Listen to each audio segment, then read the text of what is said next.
Hello, welcome to another Beauty and Crime Sunday with me. I am Luthia and today we're gonna talk about a disturbing case that has captivated many people. The case of Jaime Osuna. This case doesn't only talk about the brutal crime, it talks also about the terrifying details that surrounds it and the implications that it had on the criminal justice system. Warning, this case contains graphic details and may be unsettling for some viewers, so viewer discretion is advised. In today's case, we are talking about a devil inside a person, a monster. Someone that has no regrets, it's violent and very aggressive, very chaotic. The man with 1,000 faces, as he calls himself. The magnitude of the actions of Jaime Osuna are just shocking. If you never heard about this case and you're trying to guess, okay, what did he do? Think about it, 12 times worse. So who is Jaime Osuna? Born in Bakersville, California. So as you can all guess, his family was not the best. That's what usually happens in these cases. Her mom had him when she was very young. She was 19 at that time. Her name was Michelle Osuna. And the dad, well, we don't really know much about his life. Only that he was the worst dad possible. Violent, aggressive, with the mom and also Jaime. The dad would hit the mom repeatedly in her stomach when she was pregnant with Jaime, which obviously made Jaime had a lot of problems in general. One of the most problematic one was that he had a hearing problem since he was young all the way to his adulthood. Also, the economic status of the family was very poor. So Michelle, at one point, she had enough of it, and she decided to divorce the dad. And after a while, they end up Michelle ends up finding another love and marrying this person. So Jaime finds a stepfather that, I don't know how, but it ends up being much worse of the actual father.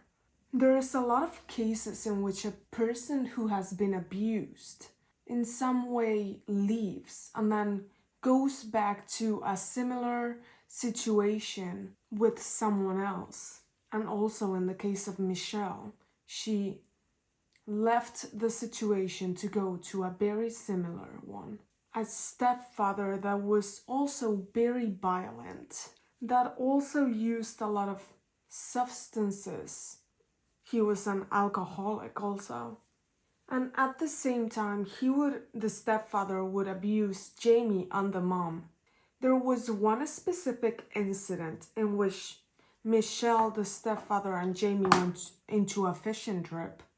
Still, Jaime was very young. He was an infant. And on the way back of the fishing trip, when they were inside the car, Jaime started crying because, kids cry when they are very young. But the stepfather did not like that very much. And he thought of a great idea to open the door and push Jaime out of the moving car. Amazingly, Jaime actually survived. And he had no visible injuries on him. So that's why Michelle and the stepfather thought that they didn't have to take him to the hospital. What for? But afterwards, it was proven that Jaime actually had a brain injury for that incident. So Jaime suffered a lot of abuse, all types of abuse, from a very young age. But Michelle ended up having other 2 children with this stepfather. But the family situation did not get any better, no. So here comes the question of today. Are psychopaths born this way? Or are they made from external circumstances? Because here comes another cliche in this story. When Jaime was only 8 years old, he started killing animals, torturing them. So he would find a dog, a cat, and just torture them very slowly until he was dead. So this question has its complexity because there is a lot of people that actually go through hell, but they don't end up killing anyone. So I believe it's a mixture of both.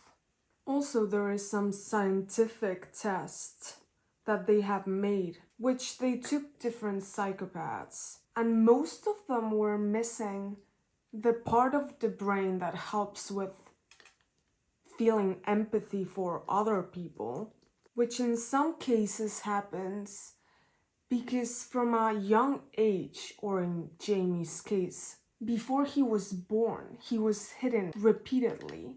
So we don't really know if that altered his brain in any way.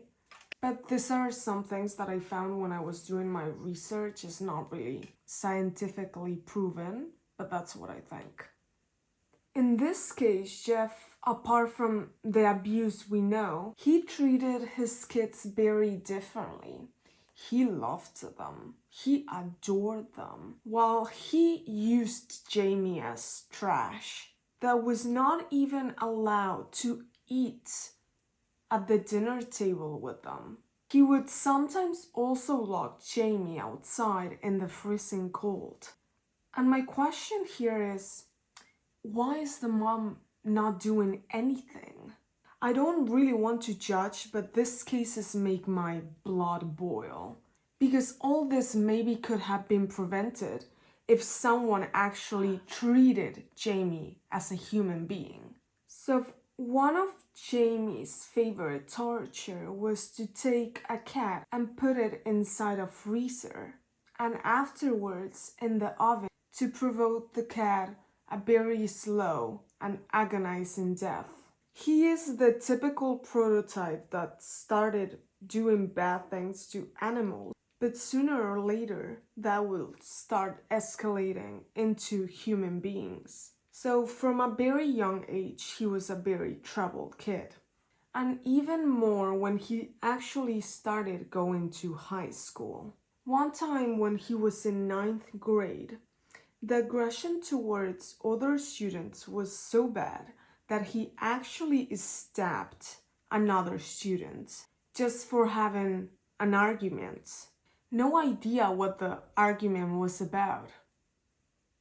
But still, he brought a knife to the school with the intention of using it with someone to hurt them or kill them. From that on, his teenage years were a mixture of entering different juvenile or correction centers.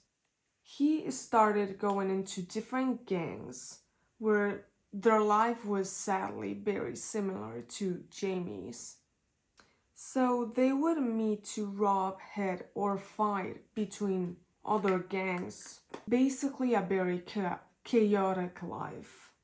Also, he would sometimes, some of the gang members were actually scared of Jaime because he would sometimes start talking to himself. Other times he would just start laughing when there was nothing funny about it. So he started getting tattoos. First his arms, then he moved into his face. And that's when he started with his obsession with different type of tattoos. So another time in December 2008, Jaime decided to go to this very big house party in which probably he consumed every substance possible. He ended up stabbing someone that was annoying his friend, which made him break his probation that he had at the time, making him go to jail for a very long time. Even in jail, people were still terrorized about Jaime. People kept their distance from him because you never knew what he was gonna do sometimes. He would laugh with you, sometimes he would be friendly with you, other times he would just punch you or try to kill you, so people kept their distance, normal. But I guess in his twisted mind, he still wanted to feel loved. Also, I think that it's very probable that in jail he was very bored, so he had to kill time. He starts talking to this woman. We're gonna call her X because I don't wanna say her name. So he started writing letters, love letters, to this X person, which was actually a girl that she met in the house party. Technically, that girl was the mom of one of his friends, so that's a great start already. A woman that was 37 years old. So after all those love letters, they start kind of like a relationship. But in November 2009, after like a year of being in jail, he actually gets out of jail and girl X goes to pick him up. And she couldn't have guessed. But Jamie kept with his facial tattoos, and they got even more shocking. He got the Joker tattoo smile, and then he had like a kind of like a clown looking line on his face. I don't really know why. So the girl X is obviously very shocked, but they decided to go to a motel and have a one-night stand. And the idea was not to see each other ever again, right? Well, wrong. She got pregnant with this baby. Please, everyone, be safe always, and even more if it's a one-night stand. And you would think, oh, this maybe it's a new start for Jamie, that he wanted to be responsible, maybe get a job, try to be the best dad possible because his past was terrible and he did not really have a very good dad. So maybe he decided to be a better one, right? No. That could not be farthest from the truth. He became super possessive, super jealous, very controlling. He wouldn't let girl X go out with her friends. And he would have to know where she is at every single moment of the day. Her life became a complete hell that she could not escape from, becoming a full circle because Jamie started hitting girl X, being abusive towards her while she was pregnant with his baby, hitting her in the stomach as his father did to him when he was just in his belly. The same thing that his father did to his mom. So for me, this is fully despicable. I believe you can really see how bad these people are just by telling you this story. You are hitting the person you love that has your descendant inside her, and you're just hitting the stomach. You are at the same time killing the woman and the baby who cannot even protect itself. So because of this, Jamie would actually enter and exit jail all the time, and he would use jail like it was his free hotel, because girl X would put complaints about him to the police. But once he was free, they would start living together again, becoming a very toxic relationship. But in 2010, looks like the relationship finally became to an end. But girl X actually received a phone call from Jamie saying that he got out of jail. And she thought, oh, maybe it's the typical calls that I always get, in which he will try to get close to me, we will try to start dating again, that type of call. But this time, it was very different. Jaime confesses to girl X that exact night he has tortured and killed a girl, and he hangs up the call. Girl X obviously calls the police and tells them everything that Jaime just told her. But police tried to look for anything, but they couldn't find anything. A couple days later, however, a cleaner in the Morocco motel finds the body of a young woman in one of the rooms, essayed, tortured, and then killed. The same girl that Jaime talked about a couple days before. The room was horrific. There was a lot of blood around. The body was in a horrific state. She had been asphyxiated and had sharp objects in her body.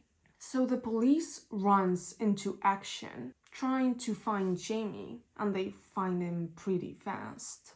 But he denied everything.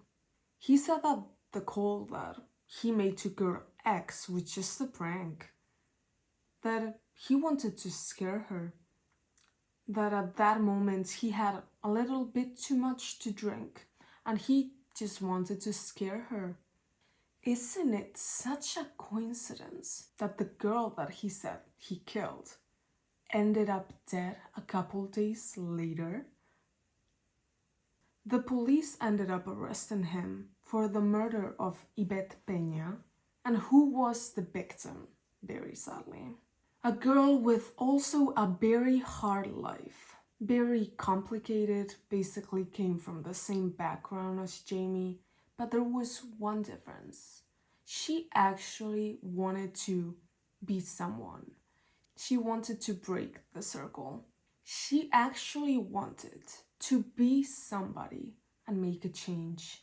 So she got established in that motel with the intention of finding a job, making money, and having a better life for herself. Little did she know that her future was not so bright. So Jaime, now in jail, goes even more insane. He starts to cover himself in even more tattoos. I don't think he has any body part left in his body. He adds a satanic cross in his forehead, right here. And here is where this case becomes even more bizarre. So while he was waiting for trial for Yvette, because they had to wait a lot of years for the trial to go ahead, he actually did an interview with a journalist in front of a camera. And before this interview, he would deny everything. He never said, "Oh yes, it was me." So he decided that in front of a camera where a lot of people were obviously watching, billions of people, he says, meditatively, deliberately tortured and murdered Yvette Peña. We can see here a coldness of a psychopath. There is no other name to this. He doesn't have any regret. He's actually proud of what he did, because he doesn't only confess this murder, confesses to 2 more other murders, and tells how he lived with those dead bodies for months, and how he enjoyed seeing the decomposition of the body slowly happening. Truly disgusting. Instead of a murder, he looked like a showman showing his art. And this is in front of billions of people. He wasn't confessing to the police. He wasn't confessing to one random dude in his cell. He was confessing to the whole world. He wanted to show everyone what he did. He was narcissistic. He loved that everyone was listening. And he loved that everyone was so scared of him. Everything in him is to attract attention from other people. That's why also I think that he got so many tattoos all around his face, because he wanted to show how scary he was, how not very normal he was, and that he could do anything. The second plot twist in this story, because, oh yes, there is more. He didn't just kill those 3 people that we just talked about. Oh no, no, no. He also confessed in killing his cellmate in the worst way possible. Luis Romero, 44 years old, was the last victim to this date. There are actually some photos of the crime scene, of the cell in which you could see Luis dead on the cell. But it is so impactful that I recommend, if you are interested, you can go and research on your own. But just so you know, they are really bad. Jaime was obviously diagnosed with a lot of mental health issues. Schizophrenia, antisocial personality, and was transported to a psychiatric facility in Salinas Bay. Because before all this, he was actually in a normal jail. And that's why I think what happened to Luis could be prevented. Because if you know he has so many mental issues, why did you put him in a normal jail? He should have been moved to somewhere else from the beginning. And if this case was not already fucking terrible, since he had so much free time now that he's locked, because since he said he was guilty, he didn't get the death penalty, so he will be in jail forever. So since he has a lot of free time now that he will be locked forever, he started sending different prosecutors, the ex-girlfriend, the news, and even the public different letters in which he threats. He talks about Satan, his love for different satanic rituals. And he even uses some phrases of the actual Joker as "why so serious?" Because a lot of people actually say that he was probably inspired by the Joker. That's why the weird smile, the weird tattoos on his face. So probably he was inspired by him. But I don't know how he is even allowed to do this.